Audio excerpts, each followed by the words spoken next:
Hey everyone, it's great to see everybody. I'm Jan Gartner, Compensation and Staffing Practices Manager in the UUA Office of Church Staff Finances. Broadly speaking, my pronouns are she, her, hers. Broadly speaking, my job, our job is to help congregations be good employers, and that means many things. I'm coming to you from my home near Rochester, New York, where it's reportedly getting windy. So I'm hoping that my internet and electricity hold up. And I was a congregational professional. I was a religious educator in both a large and a small congregation.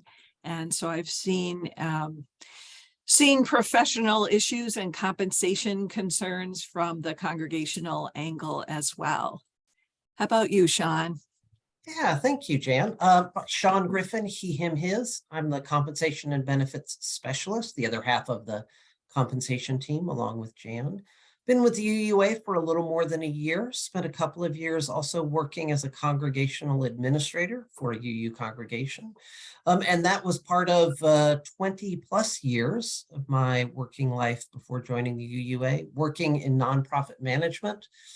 Focused on budgeting and human resources and the business issues of keeping nonprofits operational. So it's been wonderful to be part of the UUA now, where I've been able to put together my work experience and my values. And I'm honored to be able to do this work in support of y'all and your congregations. All right. I am going to find my PowerPoint because I have way too many windows open, apparently. There it is. All right, I'm going to put this on slideshow mode. What do you think? Does it look like slides? Yep, all right, great. Here we are. This is especially for you, various congregational leaders. We've also been making presentations to various professional groups as well. Our main goals have been improving practicality, advancing equity, and leading with integrity. Again, we are Jan Gartner and Sean Griffin, the compensation and staffing team. We're part of the Office of Church Staff Finances. Our mission is guided by the values of our faith. We equip congregations for excellence as employers and their staff for financial competence and well-being. And we appreciate all that you do to make our mission happen in our many, many congregations for their staff. This logo was designed by Gloria Goulair, our retirement plan director. And you can see the 4 facets of our office: insurance at the top, retirement on the right in blue, aid funds at the bottom, and then compensation and staffing on the left in green. And as you may know, our retirement team has been super busy with the transition from TIAA to Empower.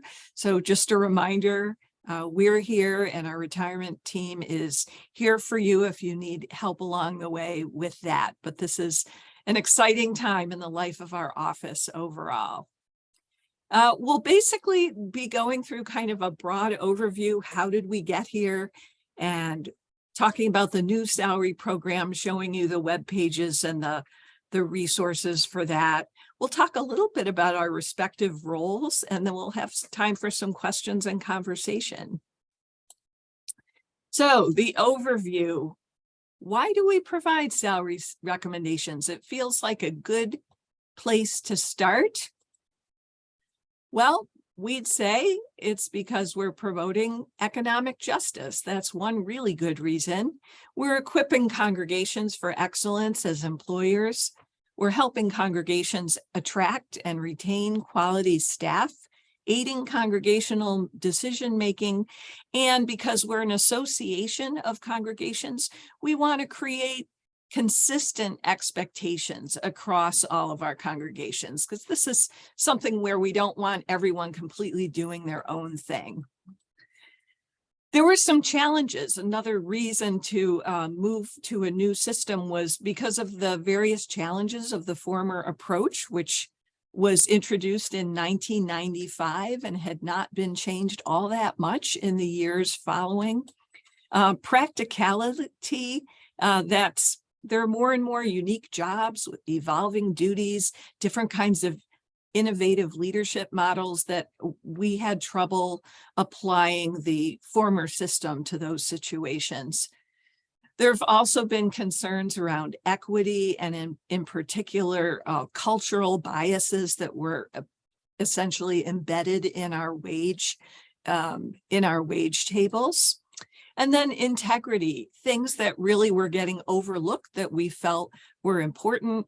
And I'll make a note about what I mean by the illusion of precision, simply that our charts were getting fussier. We added jobs, we added geo indices, we did a lot of sort of fine tuning with more and more numbers and more shadings. And at the same time, we were not really convinced that this was leading to better outcomes or more equitable outcomes. Finally, I want to say a word about economics. We know that there are challenges in many of our congregations and for many of our professionals at this moment in time. We'd be remiss not to name this as a challenge of the former approach, but frankly, it's still this is not a challenge that we could realistically seek to resolve by introducing a new salary program. And yet we want to name it. That's part of our integrity piece. We want to say a word about what we're hearing from certainly not all staff, but some of the frustrations we do hear from some staff, and also name some realities. I won't name all of these out loud, but there are a variety of frustrations. A lot of them are process oriented, people that don't understand how decisions are made or feel that our recommendations are not being used properly. People who are disappointed that their supervisor is not an advocate for them, some lack of trust, a variety of compensation issues. Increasingly, we're hearing about households under financial strain, and I am sure that is true for some of you as well. And we're finding ourselves talking more openly about realities. We know there are increasing costs with stagnant budgets. We know that for many years, there was a trend towards adding staff hours, and we've begun to see a reversal of that in many congregations and expect there may be further decline in membership and staffing. And we have to acknowledge that people are going to want to continue to grow and deepen professionally, but that won't necessarily translate into getting a promotion or into a viable career path for all who seek it. And it's a sadness and a reality. So this is your opportunity to lead, to build trust, to show care for your employees, and certainly to manage anxiety. And I always say, including your own. We know that these are tricky times, and we appreciate all that you're doing. So moving into a new program, we wanted to continue to provide useful information, of course. We really wanted to emphasize that compensation is about process and values. It's not just about looking at charts full of numbers. We talk a lot about equity, transparency, and economic justice. We wanted to better accommodate a wide range of staff roles and configurations. We wanted to acknowledge and allow for change over time. I sincerely doubt that this program will live for another 27 years without a lot of changes being made along the way. So we wanted something that could adapt over time. We wanted to encourage you to use other sources of information. We'll say a little more about that later. And certainly, we just want to empower you as congregational decision makers. In the end, you own your decisions about compensation, and we're here to support you in doing that work well. I wanted to say just a bit more about economic justice. We really wanted to focus on lower wage earners, the lower end of the ranges, and smaller congregations. These are often the people who get left out of the decision-making table, and we wanted to support them in a variety of ways. We believe that our shift to job levels is helping mitigate some of those cultural wage biases. We bumped up fairly significantly the very lowest salary that you'll find anywhere on any of our tables at any geo index. All of the minimums are now at 90% of the midpoint. And just to be clear, a lot of our ranges used to be wider than 10% on either side of the midpoint. And that meant the minimums were that much lower. And it was very hard to move people up to midpoint if they hired in at a lower minimum. We have a ruler method that we'll say more about. And we have a customized approach for our largest congregations. There are 8 congregations over 800 members, and we're essentially working with them individually. So here we are, the Congregational Salary Program. Ta-da! This is a new web page that is your kind of your one-stop shop almost. And so we wanted to feature this page and show you what it looks like. So it looks familiar if you land on it. And so there's a link to it. We'll make sure you get the slides. So we're going to focus on the reminders and resources sections of this page. And there is a note at the top of the page that we're not getting rid of the old information. So if you want to look at the tables you were using last year or some of the older information, all of that is available on a separate page, and we have a link to that page on this new main page. So you can get to everything from here. We ask you to start by reviewing 2 resources. Probably most of you have already done that. We just didn't want people to kind of land on a page full of salary charts with no context, because again, it's really, a lot of this is about process and values. Please do not rush to the salary charts. It's our big reminder.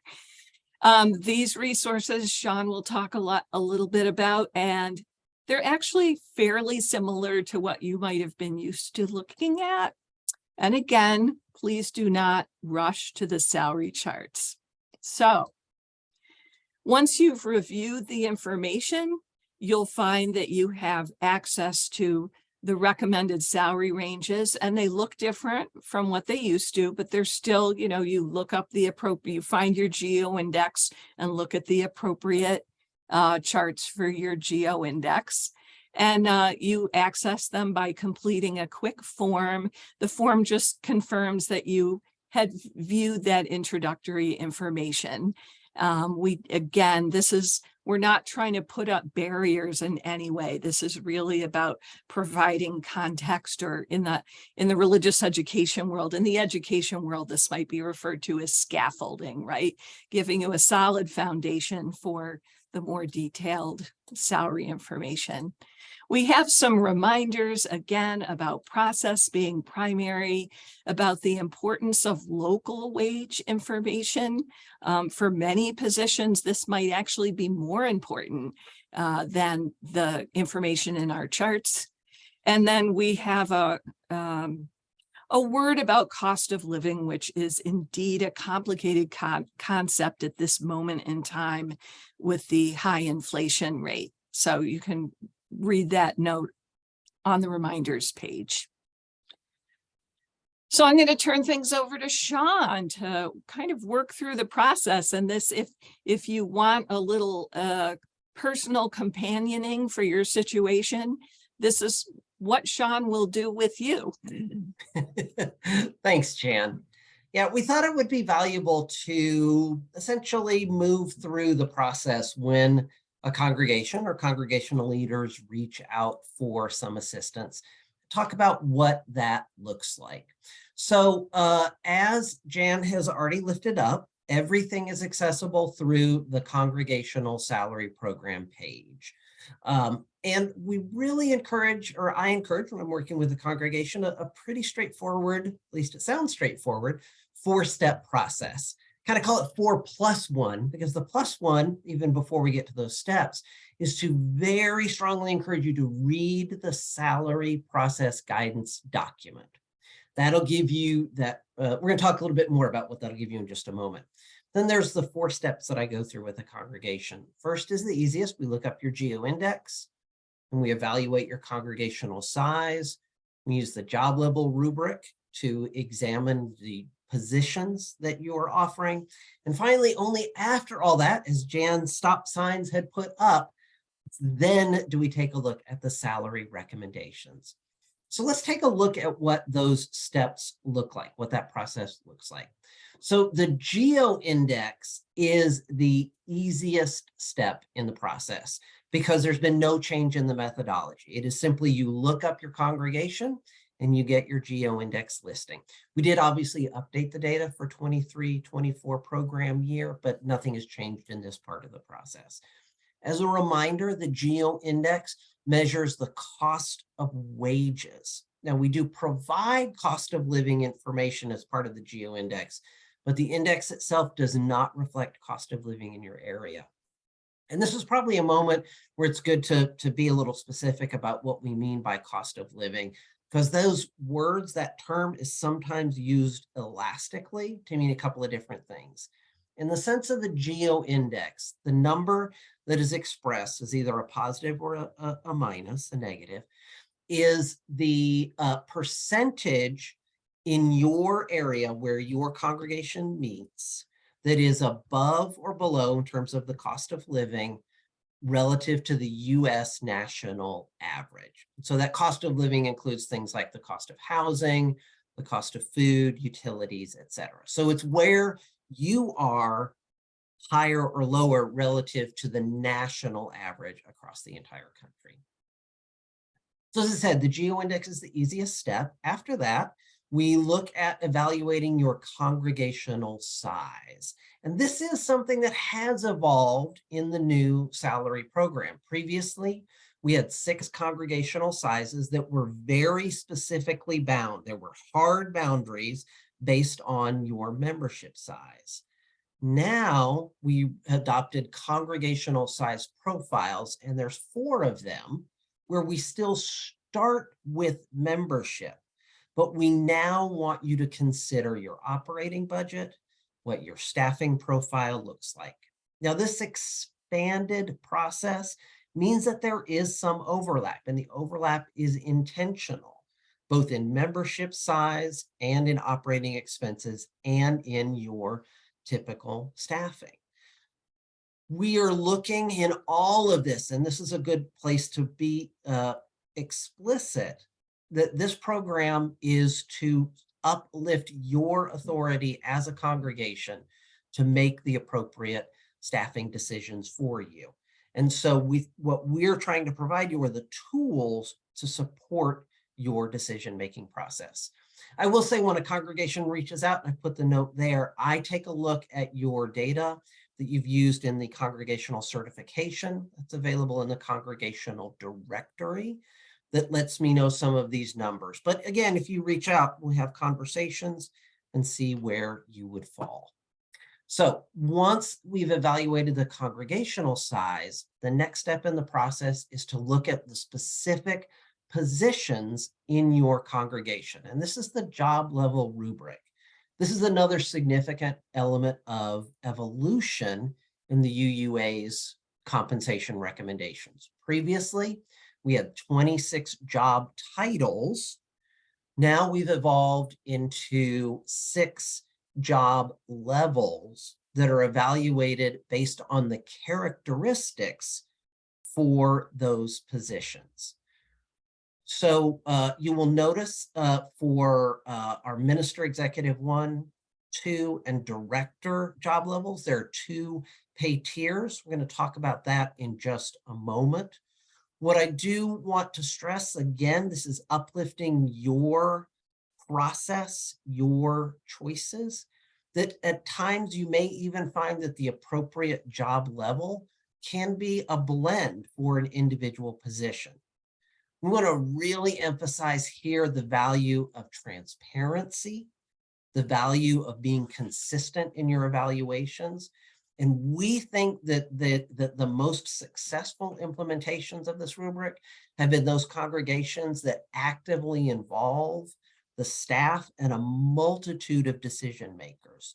So for those of you that may be the only person representing your board today or representing your congregation, I want to really encourage you to bring your board, bring your personnel committee, bring your staff into this part of the process and be able to have these conversations about where the jobs land.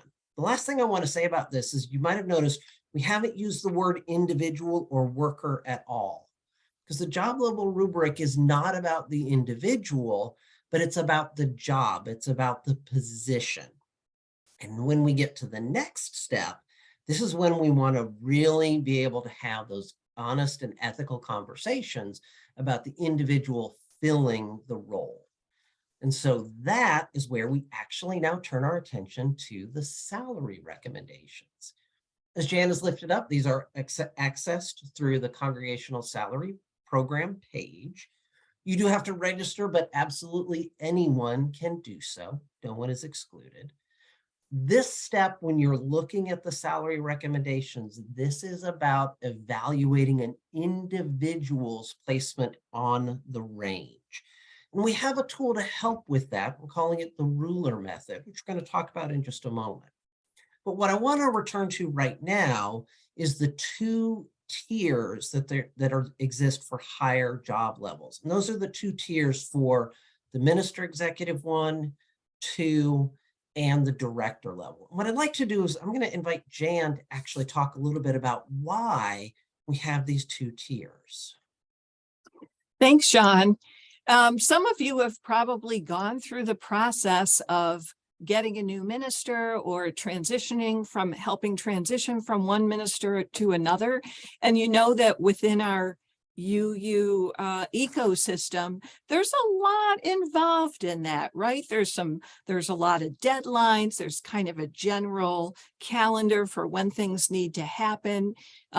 Ministers, there's some restrictions on ministers. For instance, your ministerial intern has to be away for a certain amount of time before they can come back.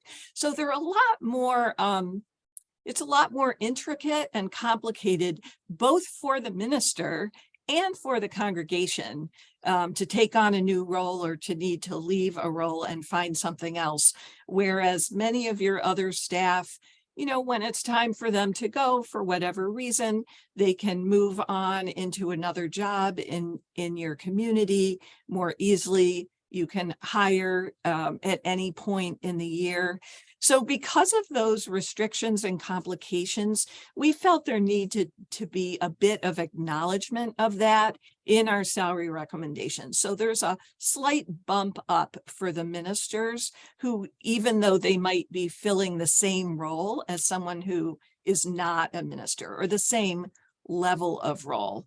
And one thing that I want to say about this is that we have actually reduced the differential between minister pay and non-minister pay by implementing this approach. There were some really huge inequities in the other system between a minister and a non-minister, whether it was a religious educator or perhaps an administrator who might be operating at the same level.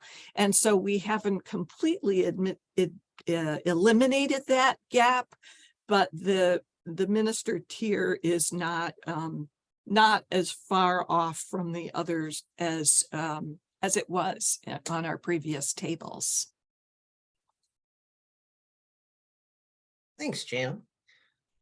Two other points we just want to raise about the salary recommendations. And one, even as we had talked about evaluating on a congregational size, it may be appropriate to blend either across size or even possibly across job levels. I want to remind you that this is intended to be a system that supports your decision.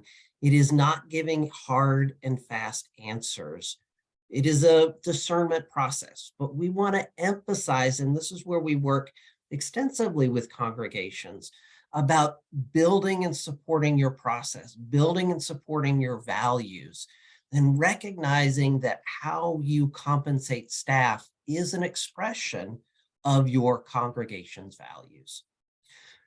And we're not just going to leave you out there with no way to make a decision on these ranges. We came to realize that we needed more specific guidance or support for you in deciding where someone falls within a given range. And so we've developed something called the ruler method.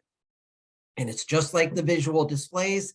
We take the whole range and it goes across the entire, a 12-inch ruler, with 0 on the ruler being the expected minimum, 5 inches being the midpoint, and 10 inches being the maximum. And those last 2 inches are reserved for what we term special situations. The ruler method, we're going to talk this in a little more detail in a moment, but it can apply to both new hires and to ongoing salary adjustments for continuing staff. We do have a section of recognize and talk about how to address professional milestones, credentialing, and exceptional service. Jan's going to talk a little bit more about that in a moment. We want to remind you again that this is an instructive tool to support you, not prescriptive.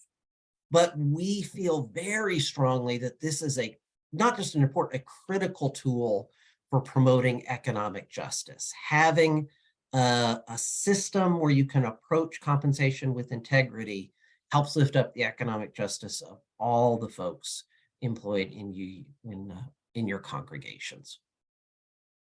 So let's talk a little bit more about applying the ruler method. And as I noted, it can be applied both upon hire and for annual adjustments. We recommend that if you have a new hire, that you consider that 0, that minimum recommendation, for an individual who only is ready with the minimum qualifications or expectations. That midpoint 5 inches is for those folks that are coming in fully proficient. In all of this, if you choose to apply different standards, we recommend that you have that you work towards a consistent philosophy so it's applied equitably to all individuals. For those who have ongoing employment, where you're using it for annual adjustments, we've emphasized our priority on bringing up those more modestly paid individuals to the midpoint. Feel like that's an important expression of economic justice, to look at the condition of those that are paid the least. We do make a recommendation for those that are at the midpoint or above. It's just simply not as high or strong. We do also have some recommendations about adding for professional milestones, which again, Jan will talk about in the next slide. Then in all this, we want you to strive for consistent philosophy. Got a couple of those colored boxes. Jan and I went back and forth on whether or not to call these challenges or opportunities. But in the end, these are the things that we think are important for you to consider on where someone should fall on the ruler. Not just their work history with you, but the value of lived experience. Where and how do we want to consider those that come to us from unconventional paths? And of course, we always want to be able to consider how do we recognize those that have significant educational achievements or other credentials. What we did agree on as a challenge is that bottom box is the challenge of considering how community-based staff and that tension that does exist between both internal and external equity. So Jan, would you like anything on the challenges or this before we turn our attention to professional milestones? Yeah, I wanted to say 2 things. One is that the ruler moves over time. You know, you're probably familiar with every year or every couple of years, sometimes we'd adjust our charts, right? So 0 inches or 5 inches on a particular salary chart, even if somebody doesn't go up an inch or even a half inch, they're going to still be moving because there's also what's built into the structure as a whole shifting over time, often in the range of a couple of % a year. The other thing is just in case internal and external equity feels too technical and those aren't familiar terms to you. Internal equity is how are people paid within your organization, in your congregation relative to each other, whereas external equity is how does someone's pay align with other people doing similar work out in your community, out in the world. And so that is sometimes in tension, what feels right internally and what appears to be the case externally. Sometimes you're going to come up with two different numbers. So we wanted to just lift that up as a consideration. And let me say a little something about professional milestones. So again, both with respect to new hires and with respect to ongoing salary adjustments, you want to think about what somebody's bringing to the job, you know, their degrees, their work history. And in general, we are leaving the specifics up to congregational leaders. So if someone earns a master's degree that's relevant to the job they are doing, how much do you bump them up along the ruler for that? We're not going to try to parse that all out. Again, that challenge of establishing how relevant or how valuable a particular work or degree experience is complicated, and we want you to strive for a consistent approach across your staff. We also remind staff not to make assumptions. If they're going to pursue a degree or a credential, we don't want them making an assumption that they're going to get a particular raise at the end of it. That's something to talk to their supervisor about. We make an exception in terms of leaving the specifics up to leaders. It is always up to you as leaders, but we make kind of an exception for our UU in-house programs, the RE credentialing program and the music leadership certification program. Again, we remind staff not to make assumptions and to talk with their supervisors, but we do have a ruler-based recommendation for both of those programs. You might remember in the old system, we actually had separate lines on the chart for people who had achieved different levels of credentialing. And we no longer do that because it's not like you're giving them a different job, but you want to honor their milestone within the same pay range that you've been using. So I hope that is helpful, and all of that is in our resources.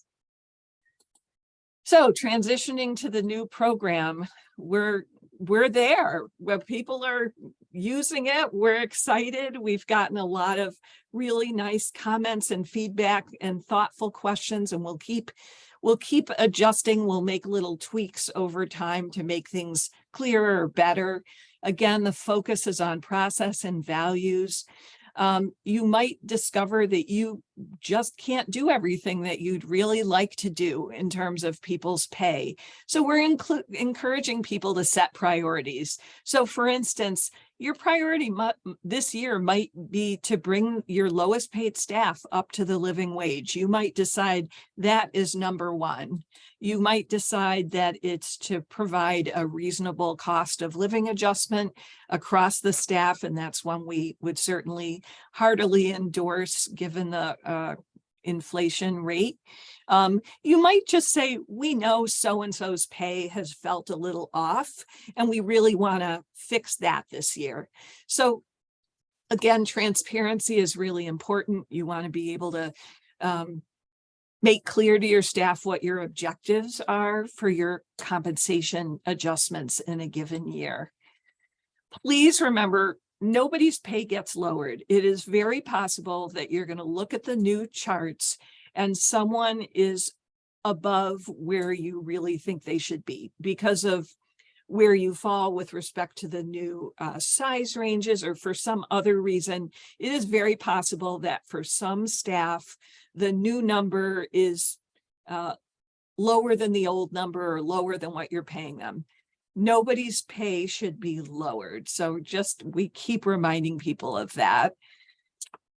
So moving into roles, here we are.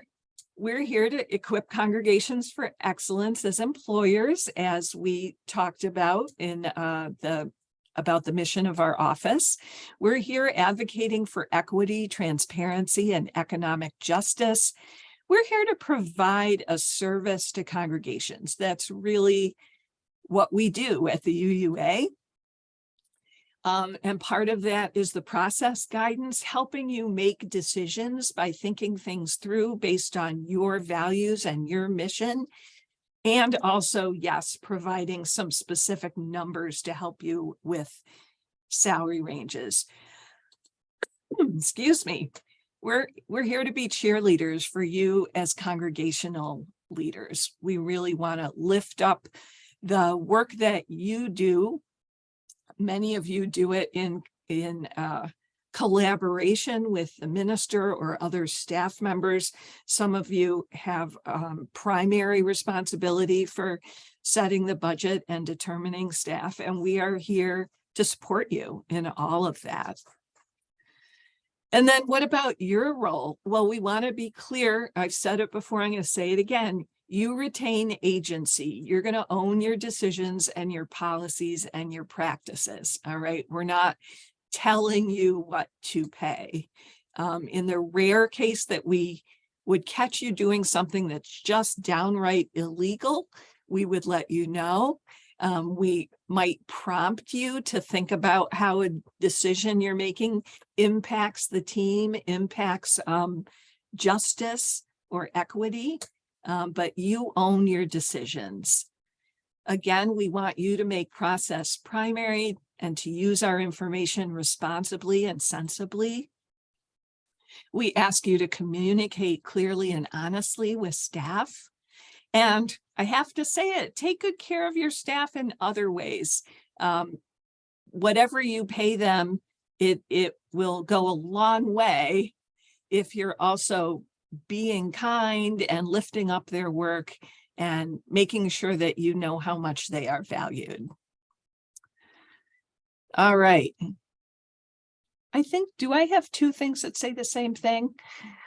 Oh, yes, the role of congregational staff. I lost track of myself. Learn about the UUA resources. We are telling the staff themselves, please be sure that you know about our resources so that you can be good participants in conversations about your pay. Please reach out to us with questions. Understand how decisions are made in your congregation, right? Everyone deserves that clarity about who's making decisions, how do they come up with what they come up with. Talk to your supervisor, all of that.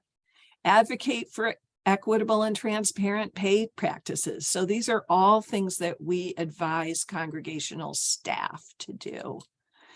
And especially for people who are staff, who are heads of staff or supervisors, we do ask them to advocate for the whole staff, to examine the pay practices of the congregation through the lens of values, and to communicate clearly and compassionately with those they supervise. And believe it or not, it's time for me to stop sharing slides, which is good, and make a little time for your thoughts and your questions.